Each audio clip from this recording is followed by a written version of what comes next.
பசிச்ச பிற்பாடு சாப்பிட்றது நல்லது. இப்போ நம்ம பசிக்கு சாப்பிட்றதில்ல, நேரத்துக்கு சாப்பிட்றோம், கண்ணுக்கு சாப்பிட்றோம்.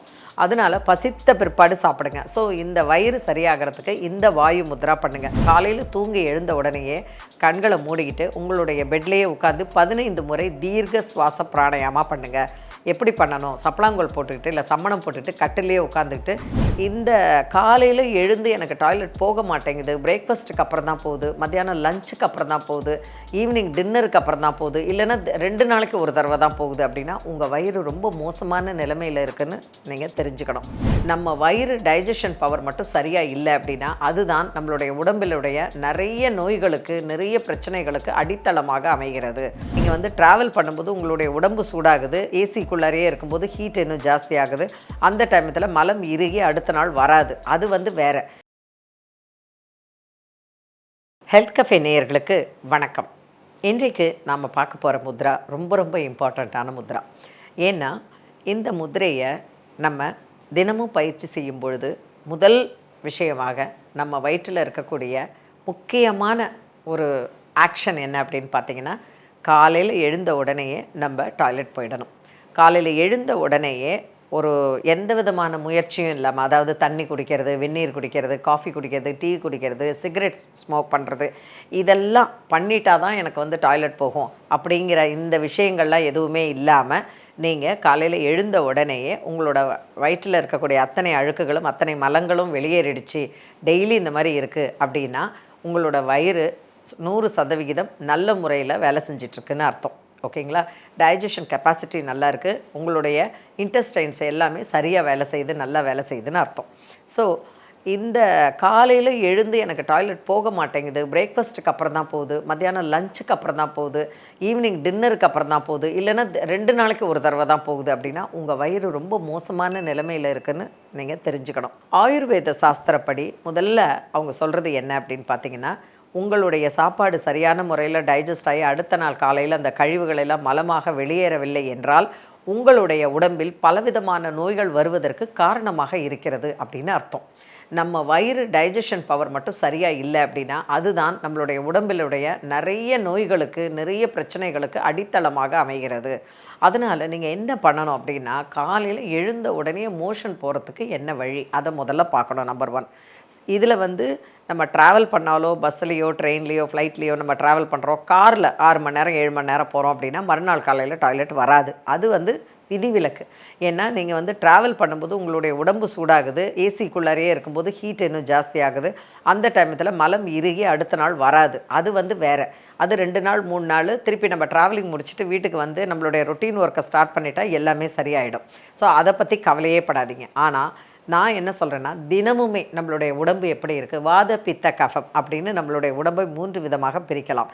இந்த 3 விதமான உடம்பு வகையாக இருந்தாலும் காலையில் எழுந்த உடனே மோஷன் கரெக்டாக போகலை அப்படின்னா தயவு செய்து உங்களுடைய வயிற்றை கவனியுங்கள். உங்களுக்கு எக்கச்சக்கமான வேலை இருக்கலாம். அலுவலக வேலை, வீட்டு வேலை, குழந்தைகளை பராமரிப்பது, அவங்கள ஸ்கூலுக்கு அனுப்புறது, படிக்க சொல்லிக் கொடுக்கறது, அப்புறம் உங்கள் பெரியவங்களை வீட்டில் இருக்கிறவங்கள கவனிக்கிறது, வெளி விசேஷங்களுக்கு போகிறதுன்னு ஏகப்பட்ட வேலைகள் எல்லாருக்குமே இருக்குது. ஆனால் தயவு செய்து உங்களுடைய உடம்பை கவனிங்க. அதுக்கு நீங்கள் என்ன பண்ணணும்? காலையில் தூங்கி எழுந்த உடனேயே கண்களை மூடிக்கிட்டு உங்களுடைய பெட்லேயே உட்காந்து 15 முறை தீர்க்க சுவாச பிராணாயாமா பண்ணுங்கள். எப்படி பண்ணணும்? சப்பளாங்கோல் போட்டுக்கிட்டு இல்லை சம்மணம் போட்டுக்கிட்டு கட்டிலேயே உட்காந்துக்கிட்டு கைகளை உங்கள் தொடை மேலே வச்சுக்கோங்க. கண்களை மூடிக்கிட்டு நல்ல மூச்சை இழுத்து விடுங்க. எத்தனை முறை? ஒரு 15லேருந்து 25 முறை மூச்சை இழுத்து விடுங்க. இதுக்கு எவ்வளோ நாழி ஆகும்? 2லேருந்து 3 நிமிஷம் தான் ஆகும். ஆக்சுவலாக 1 நிமிஷத்தில் 15 முறை மூச்சு இழுத்து விட்றோம் நம்ம. ஆனால் 1 நிமிஷத்தில் 37லேருந்து 48 தடவை மூச்சு இழுத்து விட்றோம். அவ்வளோ ஃபாஸ்ட்டாக போகுது. சில பேர் 60க்கு மேலேயே, அதாவது 1 நிமிஷத்துக்கு 60 நொடினா 60 நொடிக்கு மேலேயே மூச்சு இழுத்து அவ்வளோ ஃபாஸ்ட்டாக இழுத்து விட்டுட்ருக்காங்க. எவ்வளோக்கு எவ்வளோ ஆக்சிஜன் நிறைய இழுக்கிறீங்களோ அவ்வளோக்கு எவ்வளோ உங்களுடைய லங்ஸ் ஆனது விரிவடைகிறது.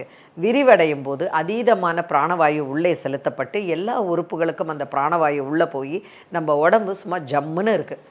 வில்லிலிருந்து விடுபட்ட அம்பு மாதிரி வில்லு மாதிரி இருக்கணும் அப்படிங்கிறாங்க. நம்ம உடம்பு அப்படியே ஜம்முன்னு இருக்கணும். அப்படியே ஒரு என்ன சொல்கிறது, விசையுறு பந்தினை போல் இருக்கணும் உடம்பு. அப்படி பந்து அப்படி கீழே போட்டு அப்படி பம்ப் ஆகி மேலே வருது பாருங்கள், அந்த மாதிரி இருக்கணும் உடம்பு. லிஃப்ட் இல்லையா, என்னால் 3 மாடி கூட ஏற முடியும் அப்படின்னு ஐயோ லிஃப்ட் இல்லையா அப்படின்னு நினைக்கக்கூடாது. ஸோ நம்ம உடம்பில் முக்கியமான விஷயம் என்னென்னா மலம் வெளியேறுதல்.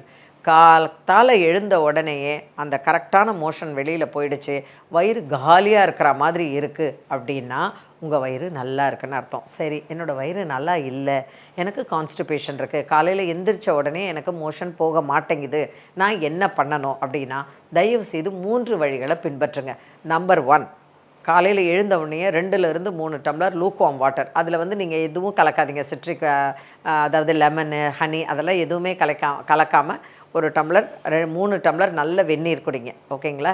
கொதிக்க கொதிக்க குடிக்காமல் லூக்வார்ம் வெத வெதன்னு இருக்கிற தண்ணி குடிங்க. குடிச்சிட்டு பல்ல தேய்ச்சிட்டு டாய்லெட்டில் ஒரு 10 நிமிஷம் உட்காந்து பழகுங்க. தினமும் ஒரு 5லேருந்து 7 நிமிஷம், மேக்ஸிமம் 10 மினிட்ஸ் உட்காந்து பழகுனிங்கன்னா ஈஸியாக டாய்லெட் வந்துடும். பழக்கத்துக்கு நம்ம உடம்ப நம்ம கொடுக்கணும். வரும்போது போய் உட்கார்றத விட உட்காந்து அந்த நேரத்துக்கு காலைல எழுந்தோடனே டாய்லெட் போகணுன்னு நம்ம உடம்புக்கு நம்ம ஒரு ஆர்டர், ஒரு கமாண்டு, அதுக்கப்புறம் ஒரு ரிக்வெஸ்ட்டு அந்த மாதிரி கொடுக்கணும். ஓகேங்களா? அடுத்தது 3வதாக என்ன அப்படின்னு பார்த்தீங்கன்னா, ஃபஸ்ட்டு நான் என்ன சொன்னேன், 3 டம்ளர் வெதன்னு தண்ணி குடிக்கணும். 2வது டாய்லெட்டில் 10 நிமிஷம் உட்காந்து பழகணும். 3வது டாய்லெட்டில் உட்காரும்போது நம்ம இப்போ எல்லாமே வெஸ்டர்ன் டாய்லெட் தான். இந்தியன் டாய்லெட் தான் பெஸ்ட்டு. ஆனால் நம்ம இப்போ வெஸ்டர்ன் டாய்லெட்டில் உட்காரோம். வெஸ்டர்ன் டாய்லெட்டில் உட்காந்து காலுக்கு கீழே ஒரு ஸ்டூலை வச்சுட்டு காலை தூக்கி மேலே வச்சுக்கணும். 2 காலையும் வெஸ்டர்ன் டாய்லெட்டில் உட்காந்துட்டு 2 காலையும் மேலே வைக்கும்போது அடிவயிற்று பகுதிக்கு அழுத்தம் ஏற்பட்டு எல்லா விதமான மலமும் வெளியேறிடும். ஸோ மோஷன் கிளியராக போகணும் அப்படின்னா இந்த 3 மெத்தடை பண்ணுங்கள். இது இல்லாத யோக பயிற்சியில் என்னென்ன இருக்குது அப்படின்னு பார்த்தீங்கன்னா, தனுராசனா, ஷலபாசனா, புஜங்காசனா, இது எல்லாமே ரொம்ப நல்ல ஆசனா, வயிற்றில் இருக்கக்கூடிய மலங்கள் வெளியேறதுக்கு. அது யோக பயிற்சி வரும்போது நான் உங்களுக்கு சொல்லித்தரேன். இன்றைக்கு முதிரை பயிற்சியில் என்ன பண்ணலாம் அப்படின்னு பார்த்தீங்கன்னா, அதாவது நம்மளுடைய கைகள் இப்படி இருக்குது பார்த்தீங்களா, இந்த கைகளில் இந்த விரலை மடக்கிக்கணும். எந்த விரலை?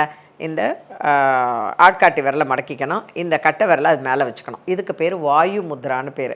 வாயுக்கள் நம்ம வயிற்றிலிருந்து வெளியேறினாலே வயிறு சுத்தமாக இருக்கும், கேஸ்ட்ரிக் ப்ராப்ளம் இல்லாமல் இருக்கும், கான்ஸ்டிபேஷன் இல்லாமல் இருக்கும். இந்த மாதிரி இப்படி வச்சுக்கணும். இப்படி வச்சுட்டு இந்த 3 விரலை இப்படி வச்சுக்கிட்டு இப்படியே இருக்கணும்.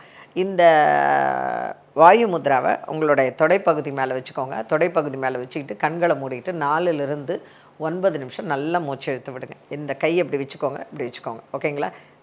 இந்த விரலை இப்படி மூடிக்கோங்க. ஆட்காட்டி விரலை, கட்டை விரலை மேலே வச்சுக்கோங்க. உங்கள் தொடை மேலே வச்சுக்கோங்க. கண்களை மூடிக்கோங்க. நல்ல மூச்சை பொறுமையாக இழுத்து பொறுமையாக விடுங்க.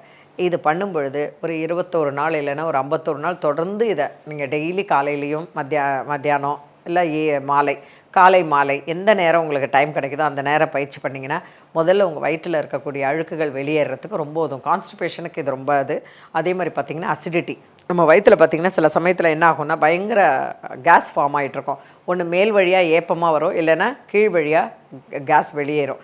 இந்த மாதிரி இந்த அசிடிட்டி ப்ராப்ளம் இருக்கிறவங்களுக்கு, வயிறு ஒரு மாதிரி எப்போவுமே காந்தலாக இருக்கிறவங்களுக்கு, வயிறு ரொம்ப ஒரு மாதிரி இறைச்சலாக இருக்கிறவங்களுக்கெல்லாம் இந்த முதிரை ரொம்பவே நல்லது. ஸோ வாயு முதிரை, இந்த ஆட்காட்டி விரலை கீழே வச்சுட்டு இதை அப்படி மேலே வச்சுக்கோங்க, உங்கள் தொடை மேலே வச்சுக்கோங்க. ஸோ அசிடிட்டி சரியாகும். அதே மாதிரி பார்த்திங்கன்னா கான்ஸ்டிபேஷன் சரியாகும். அது மட்டும் இல்லாமல் உங்களுடைய ஸ்டமக்கில் இருக்கக்கூடிய அல்சர் சரியாகும். இந்த முதிரையை இப்படி வச்சுட்டு கண்களை மூடிட்டு இருக்கும்போது உங்கள் வயிற்றில் அல்சர் புண்ணு இருந்ததுனாலும் அதுவும் சரியாகும். சரியான நேரத்தில் சாப்பிடலை அப்படின்னா அந்த வயிற்றில் புண்ணு உருவாகும்.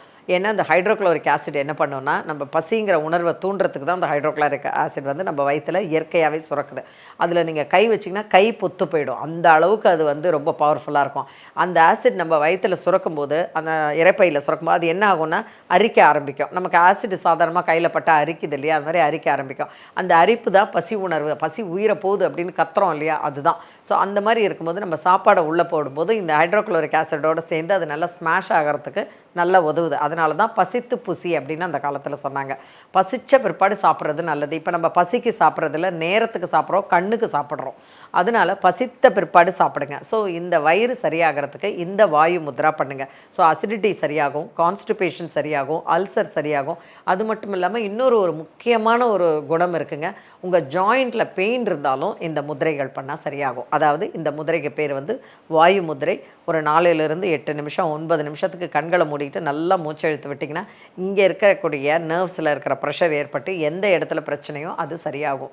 அதனால் இந்த முதிரையால் உங்களுக்கு 4 விதமான மிகப்பெரிய நன்மைகள் ஏற்படுது. திரும்பவும் சொல்கிறேன், அசிடிட்டி சரியாகும், கான்ஸ்டிபேஷன் சரியாகும், ஸ்டமக்கில் அல்சர் இருந்தால் சரியாகும், அது மட்டும் இல்லாமல் ஜாயின்ஸில் இருக்கிற பெயின்லாம் சரியாகும் இந்த வாயு முத்ராவில். இதை வந்து தினமும் காலையில் மாலையில் பயிற்சி பண்ணலாம். வயிற்றில் சாப்பாடு இருந்தாலும் பிரச்சனை இல்லை, பயிற்சி பண்ணலாம் நீங்கள். ஓகேங்களா? ஆசன பயிற்சிகள் பண்ணும்பொழுது தான் வயிறு காலியாக இருக்கணும், எம்டியாக இருக்கணும். ஆனால் முதிரை பயிற்சி பயிற்சி காரில் ட்ராவல் பண்ணுறீங்க, ஃப்ளைட்டில் ட்ராவல் பண்ணுறீங்க, இல்லை ஒரு இடத்துல உட்காந்துருக்கீங்க, அந்த மாதிரி இருக்கும்போது இந்த முத்ராவை அப்பப்போ பயிற்சி பண்ணிக்கிட்டே இருங்க. இது ரொம்பவே அருமையான முத்ரா. ஸோ இந்த வாயு முத்ரா பண்ணும்பொழுது வாயு பிரச்சனை இல்லாமல் சுத்தமாவதோடு நான் இப்போ சொன்ன பிரச்சனைகள் எல்லாமே சரியாயிடும். ஸோ முத்திரை பண்ணுங்கள், பலன் பெறுங்க. மீண்டும் சந்திப்போம். வணக்கம். இந்த வீடியோ உங்களுக்கு பிடிச்சிருந்தா லைக் பண்ணுங்க, ஷேர் பண்ணுங்க, கமெண்ட் பண்ணுங்க. மறக்காம ஹெல்த் கஃபே தமிழ் சேனலை சப்ஸ்கிரைப் பண்ணிட்டு பெல் பட்டனை கிளிக் பண்ணிடுங்க.